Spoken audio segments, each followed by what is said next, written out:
Tá certo. Tá, tô aqui brincando com uma coisa. Tá.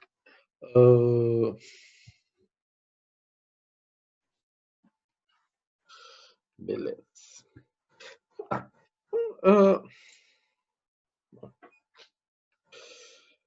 Bom, vamos finalizar a nossa aula live de hoje. Deixa eu ver.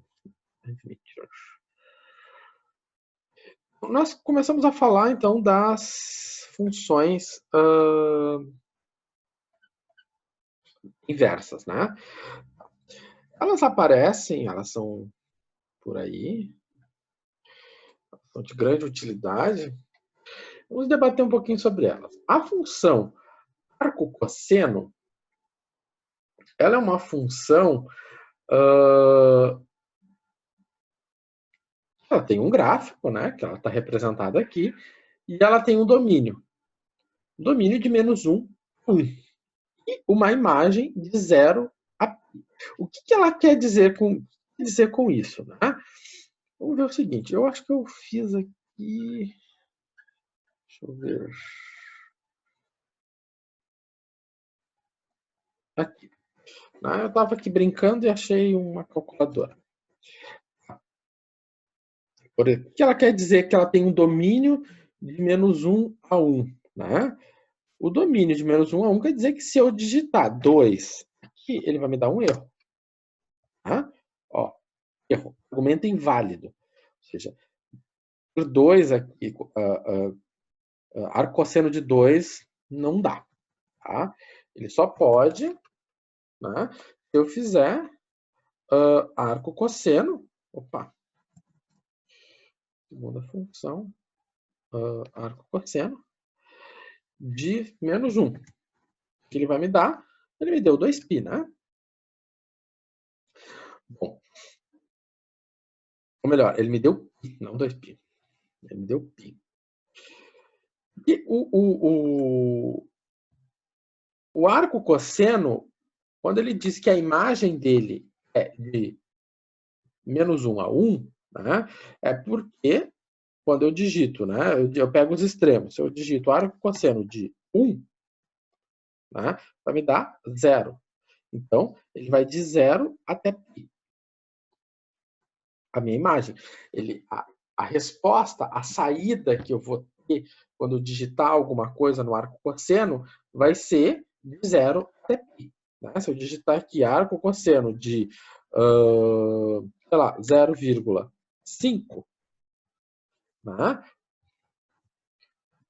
Ele vai me dar 1.047. 1.047 é menor que π, maior que 0, né? Se eu colocar, vamos pegar o outro arco-cosseno, menos 0,5, o que ele vai me dar de resposta? Ele vai me dar 2.094. 2.094 é menor que π e maior que 0. Né?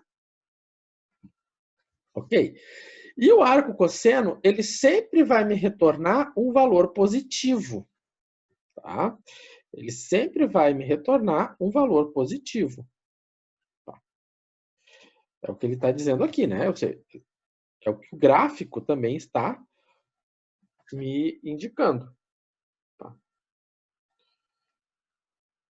O gráfico aqui está indicando que ele vai sempre retornar a qualquer valor, né, que eu for digitar na calculadora, né, eu posso digitar na calculadora de -1 até 1. Como eu mostrei para você, se eu digitar 2, ele dá erro. Se eu digitar -2, dá erro. Então, eu só posso digitar na calculadora de -1 até 1. E o que a calculadora vai me retornar? A calculadora vai me retornar um número que vai de π até 0. E sempre um número positivo. Certo? Isso é importante porque a gente trabalha esse conhecimento, porque, afinal de contas, a gente trabalha bastante com a função arco-cosseno. Outra função que é bem badalada é a função arcotangente. A função arcotangente, o domínio dela é qualquer número, ou seja, qualquer número real. ela tem uma imagem que varia de menos π sobre 2 até π sobre 2. Tá? E aqui tem um erro. Tem um erro. Qual é o erro, professor? Qual é o erro? Tá tudo errado. Tudo errado não tá tudo errado. Ali tem o erro que é o seguinte. O que eu tô escrevendo? O que eu fiz diferente? Ali era um colchete, agora o professor digitou um parênteses, né? Quer dizer que quando eu tenho colchete, eu estou dizendo que o meu intervalo é fechado. E quando eu ponho parênteses, eu estou dizendo que o meu intervalo é aberto. E isso é importante? Com certeza. Vocês viram lá no cálculo 1, né? O que acontece? Aqui em cima eu tenho o π sobre 2. E aqui embaixo vocês têm o menos π sobre 2. Vocês viram o que é lá no cálculo 1? Se eu prolongar essa reta aqui em y igual a π sobre 2, a minha função arco ela vai se aproximar, mas ela nunca vai tocar. Ela nunca vai chegar no π sobre 2. Ou seja, nós temos uma assíntota horizontal. Né? Da mesma maneira, ele vai se prolongar aqui e nunca vai tocar. Ou seja, eu tenho uma assíntota horizontal. Tá? Então, essa é uma característica da função arco tangente. O arco tangente ele vai retornar valores negativos. Se você entra com um valor negativo, ele vai retornar um valor negativo. Se você entrar com menos 1, ele vai retornar um valor negativo. Se você entrar com um valor positivo, você entrar com 1, ele vai retornar um valor positivo. Você pode tentar na calculadora, ele vai fazer assim. Quanto que é o arco tangente de zero? Bom, o arco tangente de zero é zero. Pois bem, são essas algumas características importantes das funções arco cosseno e arco tangente. Tá? Bom, como eu tinha falado para vocês, a gente tem uma assíntota horizontal, né? Em π meios, menos π meios, porque o π meios, né? Se o x vai para menos infinito, então o meu limite vai para menos π meios, né? E aí antes que alguém perguntar, como se calcula? A gente não calcula, né? A gente olha no gráfico. O que acontece? Aqui é menos π meios. Então, se o meu x for para menos infinito, ele nunca vai ultrapassar o menos π meio. Na verdade, ele nunca vai chegar no menos π meio. Da mesma maneira, se ele for para mais infinito, ele nunca vai passar o π meios. Né? Então, isso aqui é importante a gente ter esse conhecimento. Bom, se nós temos essas propriedades envolvendo as funções, nós também temos propriedades de derivação e de integração. Então, a derivação da função arco cosseno é menos 1 sobre raiz de 1 menos u, du. E a derivação da função arco tangente, que a gente já fez isso aqui nessa disciplina, inclusive lá no grau A, né? Nós tínhamos alguns probleminhas com arco tangente. A gente derivava o arco tangente, né? 1 sobre u ao quadrado mais 1. Em alguns lugares vai aparecer, né?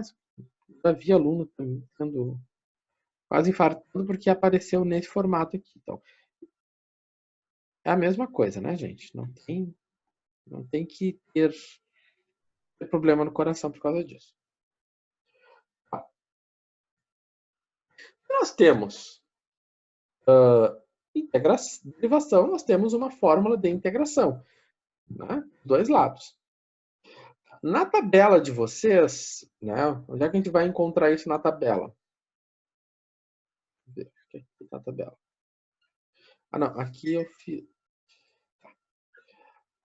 Aqui eu estava brincando com a tabela de vocês. Aqui, esse aqui é um arquivo do Paint que eu estava terminando de editar aquele arquivo. Aqui na tabela de vocês, vocês vão encontrar lá no finalzinho, né? A 13 e a 14. Então, a 13 e a 14 elas apresentam as regras de integração envolvendo arco tangente e arco cosseno. Bom, a identificação desse tipo de integral, a gente vai encontrar, vai supor que é uma arco tangente, né? Por exemplo, quando eu tenho um denominador, eu tenho nesse denominador um a ao quadrado, um número ao quadrado, mais uma função ao quadrado.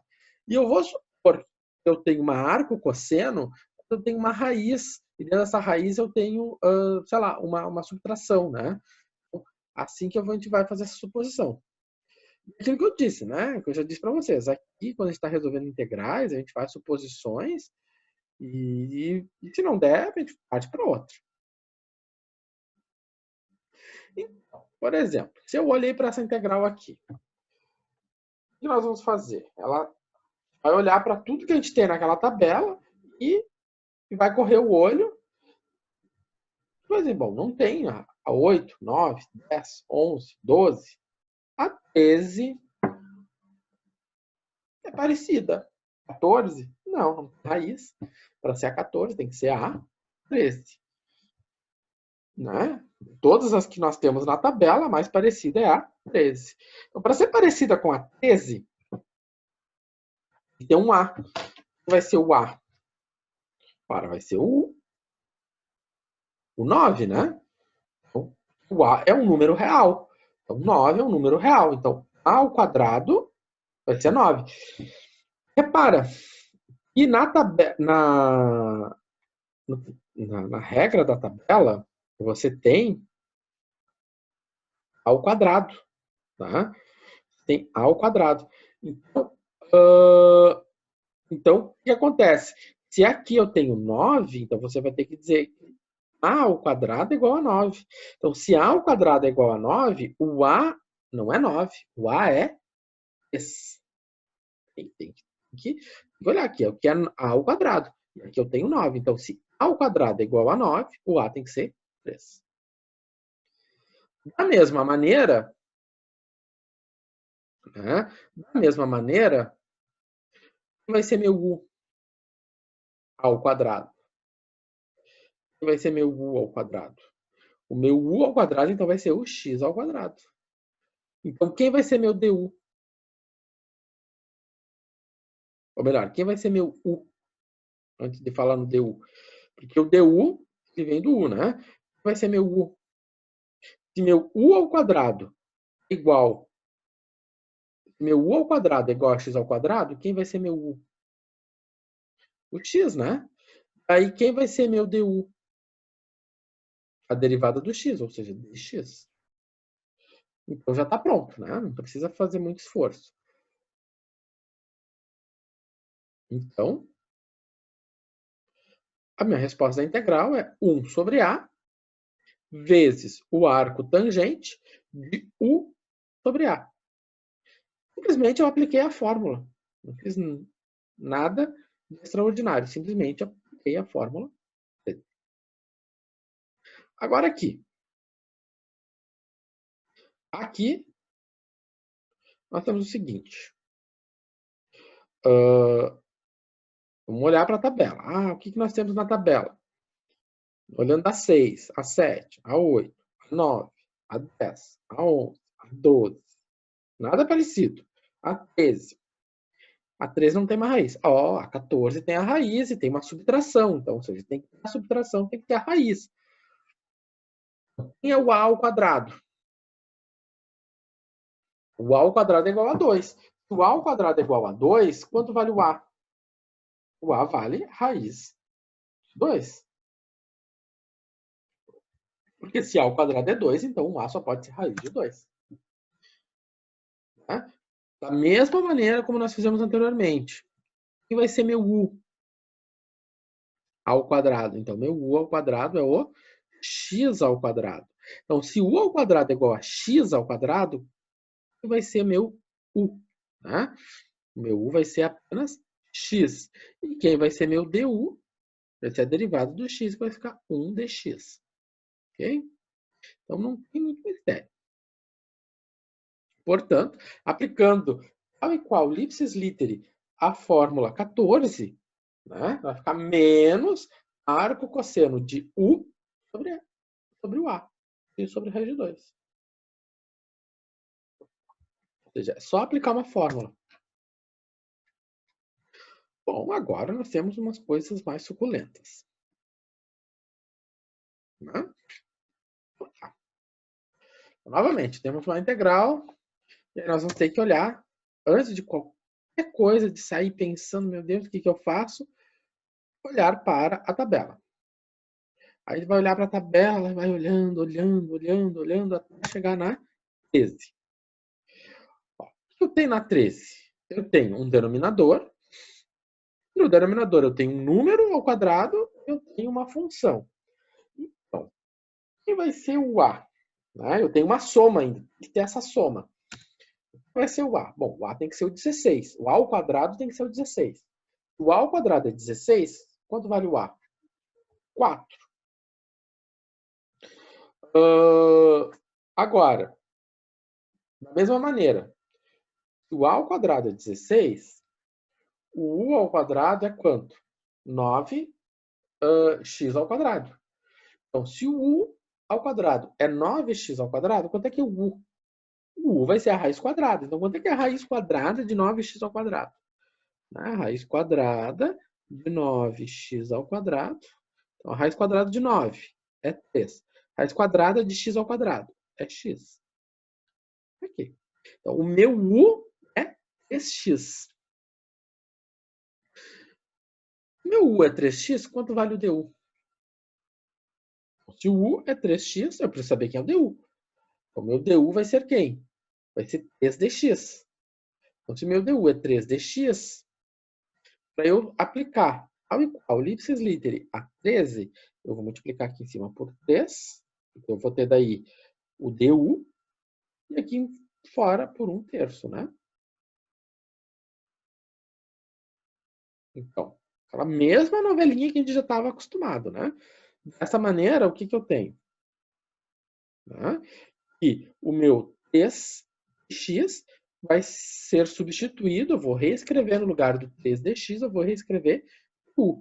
No lugar de 9x ao quadrado, eu vou escrever quem? Eu vou escrever u ao quadrado. E aí, dessa maneira, né, aplicando tal e qual a fórmula, né, de integração, o que aconteceu? Vai ficar 1/3 vezes 1/4, né? Por que ficou 1/4? Porque agora eu tenho 1 sobre A. Antes, bom, antes o meu A era 3, né? Então, 1 sobre A, o meu A é 4. Então, 1 sobre 4.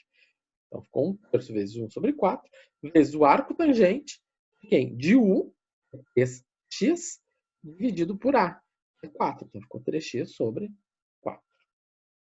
Tá? Então, o que aconteceu aqui? Eu simplesmente apliquei a fórmula 13. Sem mistério nenhum, gente. Sem mistério nenhum. Tá? Bom.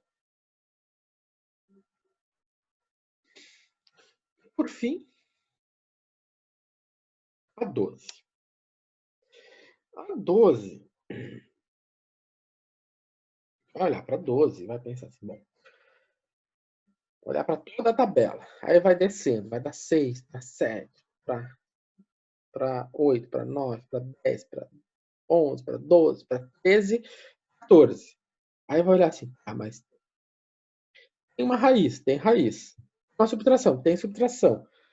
Só que o que a gente considera como u ao quadrado é x na quarta. Será que isso é um problema? Será que a gente deixa? Ou se a gente vai dar uma investigada? Vamos dar uma investigada, vamos ver o que pode acontecer. E o a ao quadrado, né, é 49, então o a é 7. Se eu supor que meu u ao quadrado é x na quarta, o quanto é a raiz quadrada, né? Quanto é a raiz quadrada de x na quarta? Então, a raiz quadrada de x na quarta é x na segunda. Tá? Muito bom. Usa uma raiz quadrada bonita, tudo bonito. Será que vai dar algum problema? Vamos descobrir. Então, U é igual a x ao quadrado. Se o U é igual a x ao quadrado, quanto é o du? O du é a derivada de x ao quadrado. A derivada de x ao quadrado é 2x dx. Então, se eu multiplicar o numerador por 2, né, fica 2dx, e multiplicando por fora por 1 meio, né, nós verificamos que eu tenho 2x dx, 2x dx, eu vou trocar por du. Então, no lugar do 2x dx, eu escrevi du.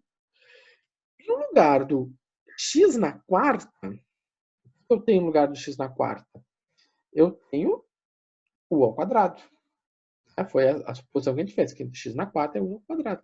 E aí eu tenho ipsis literis a 14. Né? Ipsis literis a 14. Então, 1 meio, 14.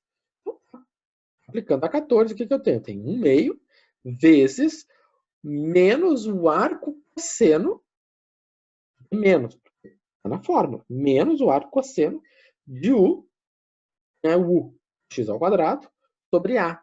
Quem é o a? É 7. Portanto, menos 1 meio do arco cosseno de x ao quadrado sobre 7.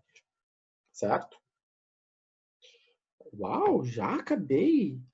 Gente, falta 15 minutos. Posso fazer vocês fazerem.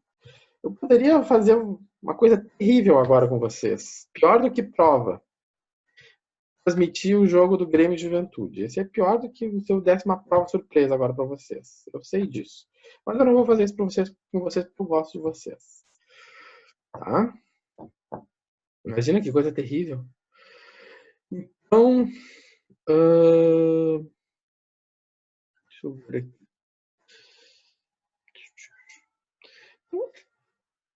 Ah, tá aqui. Bom.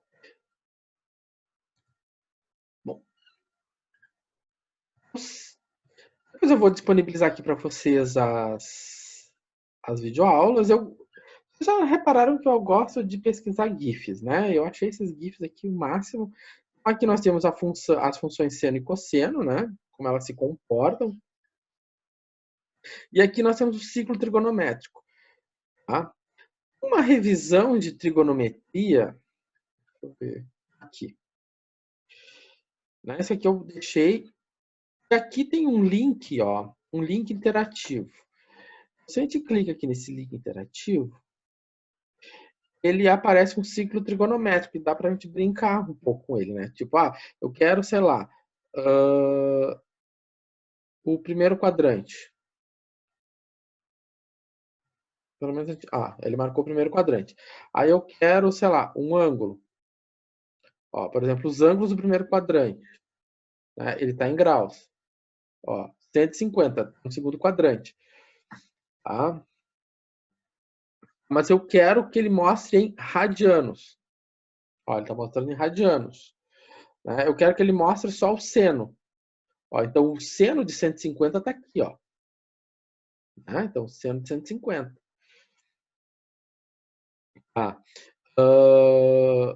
Mostra o cosseno. Mostrou o cosseno. Né? Mostra a tangente. Aí ele já faz a tangente ali. Eu tiro aqui, ó, mostrou o seno, cosseno e tangente. Certo? Enfim, dá para ficar brincando aqui horas com isso. Né? Mas é um recurso que eu achei, né? Uma vez quando eu dei cálculo zero, eu apresentei isso em aula. Aqui também tem algumas tabelinhas que vocês podem mexer. Aqui ele está mostrando senos e cossenos. Ó, por exemplo, eu estou no ângulo de 135 graus, né? Ó, vamos botar aqui o 225. Então aqui ele está dando, ó, o seno. Se eu pegar só o seno, menos 0,71. Então esse seno aqui é menos 0,71. Ó. Por que é menos 0,71? Porque ele está para baixo, né? No terceiro quadrante. Se eu ficar mexendo aqui, agora o meu seno é positivo. Eu estou no ângulo de 120. Então, ele é 0,87. Ó. Tá aqui em azul, que é o seno. Mas eu não quero seno, agora eu quero o cosseno. Né? Ó, deu 0,5. Né? Tá, o cosseno aqui é 0,5. Tá? Então, vocês podem... É um recurso interessante que vocês podem estarem dúvidas, né? sobre o assunto, não só cálculo 2, mas de outras disciplinas. Sempre aparece, pelo menos os físicos também gostam bastante, e lá na física isso é bem importante. Bom, acho que era isso que eu tinha para mostrar para vocês. Mais que tem aqui no Moodle, além dos GIFs. Bom, como eu já tinha mostrado na aula passada, né? Vocês têm aqui mais uma atividade, mais algumas integrais. Não precisa devolver, né? Entregar esses exercícios. Eu vou depois disponibilizar para vocês o gabarito disso aqui também, para vocês conferirem os resultados, tá? E aqui no Avagem tem algumas videoaulas. Eu sugiro que vocês deem uma assistida nessas videoaulas antes de fazer a atividade pós-aula, tá? Atividade pós-aula, eu acho que foram 8 ou 9 questões. E daqui um pouco vão abrir para vocês, tá? São 9 questões. Professor, Vale? aquele vídeo que o senhor postou em cima ali antes da pós-aula, da pré-aula, foi muito show. Tá, sei. Antes de abrir a pré-aula, daí tinha um vídeo ali que abria. Tá. Não, aquele material ali eu achei ele bem melhor do que os do Avagem. Por isso que eu botei. Tá? Eu acho coisas melhores que o Avagem, eu posto. Beleza. Tá? Enfim. Bom, esses materiais aqui eu deixo para vocês. Vocês têm feriadinho. Não cai. Alguns de vocês feriadinho comigo na segunda.